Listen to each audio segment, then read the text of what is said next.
Hello, everybody, and welcome to another episode of A Happy Moment. My name is Dan. I'm glad to have you with me.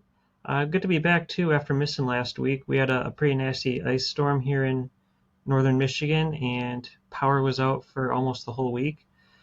So I had to reschedule a few interviews that I had planned, but that's okay, because today I have another request from Nick Opalewski. It's WWF Prime Time Wrestling from December 24th, 1990, the Christmas edition. Primetime Wrestling has a sports broadcast feel to it. It's hosted by Gorilla Monsoon and Bobby the Brain Heenan, who are sitting in a studio. When it's time for a match, we go to Sean Mooney and Lord Alfred Hayes to call the action. Gorilla and Brain are getting ready for Christmas, and Brain is trying to put up a tree and decorate it, much to the chagrin of Gorilla, who just wants him to sit down and focus on the show. Our first match is the Legion of Doom taking on the team of Tony Ulysses and Dwayne Gill. This is a classic squash match with LOD beating down some enhancement talent, although roughly 10 years from now, or 10 years from that point, Dwayne Gill would go on to become the mighty Gillberg, but for now, Gill and Ulysses are subject to a variety of power moves. Power slam, belly-to-belly suplex, military press slam. LOD controls this from start to finish and are tough enough to withstand the few punches that were thrown at them. This ends when they hit Gill with their devastating finisher, the Doomsday Device. We got a recap of the Million Dollar Man Ted DiBiase helping Mr. Perfect defeat the Texas Tornado, Kerry Von Erich, for the Intercontinental title. Brain insinuates that Von Erich deserved it for attacking DiBiase over insulting the state of Texas. Von Erich with a brief promo talking about how he's going to get DiBiase. Our next match is a couple of powerhouses as the Barbarian takes on Saba Simba. Simba frustrating Barbarian early on by knocking him out of the ring. He then slips out of a couple side headlocks, prompting the referee to make sure there's no foreign substance on his head, allowing him to slip out. Barbarian gains control and keeps a slow pace as he wears Simba down. Simba takes control though as Barbarian misses an elbow drop from the second rope. Then he whips Barbarian into the corner and runs into his boot. Must have caught him square in the head because Barbarian scores the pin after that. Here's Mean Gene Okerlund now with a Royal Rumble report, as the big event is just a few weeks away. We hear from Sergeant Slaughter and Ultimate Warrior talking about their upcoming championship match. Then Hulk Hogan talks about the Rumble, and we get a rundown of all the competitors in that match. Up next, it's the team of Power and Glory, Paul Roma and Hercules, managed by Slick. They take on the team of Kevin Green and Pat Armstrong. Hercules dominates Green from the start. Roma and Armstrong enter the match, and Armstrong takes him down with a hip toss, but Roma quickly regains control. Soon after, Power and Glory hit their finisher, where Hercules delivers a suplex from the middle rope, and Roma lands a big splash from the top, and this one is over. We hear from more competitors in the Rumble match, including the Hart Foundation and Mr. Perfect. Big Boss Man up next, in action against Pete Sanchez. Boss Man seems to be walking with a slight limp. Let's see if Sanchez can take advantage of that. The answer is no, as Boss Man makes short work of Sanchez, finishing him off with the Boss Man Slam. After the match, he puts a ball and chain on Sanchez, then drops the ball right on the ribs of Sanchez. Ooh.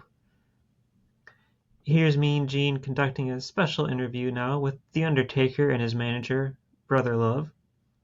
Undertaker basically just talks about how he's going to mutilate his opponents at the Royal Rumble. An interesting match coming up as Superfly Jimmy Snuka takes on Haku. Back and forth action as neither man can get an advantage. Haku suckers Snuka into a test of strength and cheap shots him, but Snuka regains the advantage and picks up the pace. Snuka starts unloading now and forces Haku to retreat. He almost goes to the back and takes a count-out loss, but decides to get back in the ring. Haku begins taking over now, using an illegal chokehold to weaken Snuka. Snuka turns the tables with some quick offense, and he sneaks the win with a quick roll-up after leaping over Haku, who charged at him in the corner. Now, Brother Love is back again, this time hosting his talk show, The Brother Love Show. He's interviewing the team of Dusty and Dustin Rhodes. They hype up their tag team match against Ted DiBiase and Virgil at the Royal Rumble. It's kind of an amusing interview, as when Dustin speaks, he tries to sound just like his dad, which if you've listened to him at any other point in his career, you know that's not how he sounds. We join a match already in progress now, as Playboy Buddy Rose is in control of the British Bulldog. British Bulldog Davey Boy Smith fighting back with some big moves against his larger opponent, but Rose puts the brakes on and wears down Bulldog. Bulldog fights back and evades an attack in the corner, using Rose's momentum to quickly scoop him up for his signature running power slam for the win. And Gorilla Monsoon introduces us to a vignette featuring the Mountie, formerly known as Jacques Rougeau, who harasses a woman for supposedly breaking the law. The tag team champions in action next in a non-title match as the Hart Foundation, Bret the Hitman Hart, Jim the Anvil Neidhart, take on an interesting tag team of Bart and Demon. Bart looks like he could match strength with Anvil, but that's not the case, as Anvil handles him with ease. Bret and Demon in now. Some quick tags by the champs as they set Demon up for their finishing move, the Heart Attack, and this one is over in the blink of an eye. Jake the Snake Roberts up next, taking on Kent Carlson.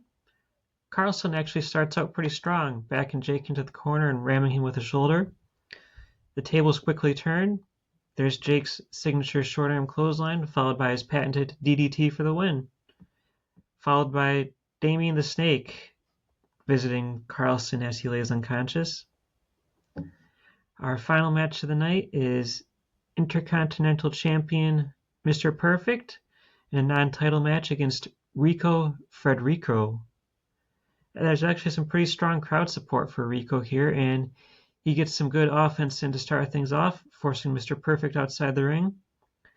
Perfect is too good though and begins dismantling Rico before landing the Perfect Plex for the win in another short match. It's time for Brain and Gorilla to exchange gifts. Brain gives Gorilla a banana, and Gorilla gives Brain a Rolex watch, which he destroys with a hammer after getting his gift mixed up with the gift that Gorilla got for Carlos the Custodian. That's the end of the show, and I think this was actually my first time watching Prime Time Wrestling, so it's hard for me to rate it, but I'm going to give it a 7.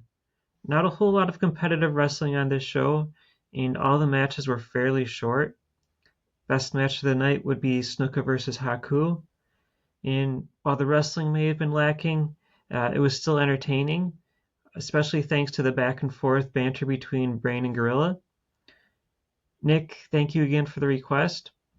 And thanks to everybody for tuning in today. If you'd like to see more of the podcast, you can look me up on YouTube. Just search for A Happy Moment Podcast, and I will see you guys next time. Take care, everybody.